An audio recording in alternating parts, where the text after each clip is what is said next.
आज हम आपको इतोकी लैंड ट्रस्ट बोर्ड की रेंट रीअसेसमेंट प्रोसेस पर कुछ जानकारी देंगे।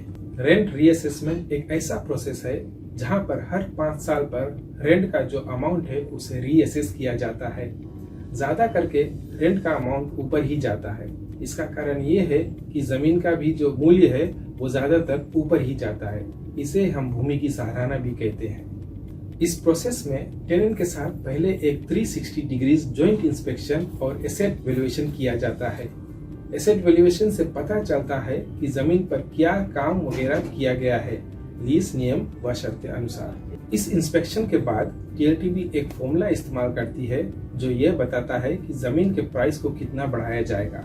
फिर यह प्रपोजल एक नोटिस के तौर पर टेनेंट को 3 महीने पहले दिया जाएगा। याद रहे ये सब कुछ रीअसेसमेंट डेट से पहले होता है।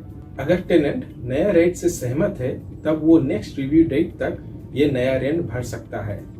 लेकिन अगर टेनेंट इस नए रेट से सहमत नहीं है तब उसके पास ये ऑप्शंस है। पहला कि अगर आप एक एग्रीकल्चर टेनेंट हो तो आप एग्रीकल्चर ट्राइब्यूनल में अपना दलील डाल सकते हैं और फिर टीएलटीबी और टेनेंट इस ट्राइब्यूनल के जवाब का इंतजार करेंगे।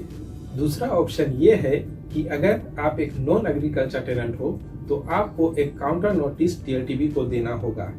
इसमें आप एक पत्री लिखें जिसमें आप अपना कारण बताएं कि क्यों ये नए रेंट से आप असहमत हैं। फिर एक आर्बिट्रेटर की मदद से इस पर विचार विमर्श किया जाएगा और 1 महीने के अंदर इस पर एक फैसला दिया जाएगा। पर याद रहे ये सब आपको रेंट रीअसेसमेंट नोटिस मिलने के कुछ ही दिनों के अंदर करना पड़ेगा।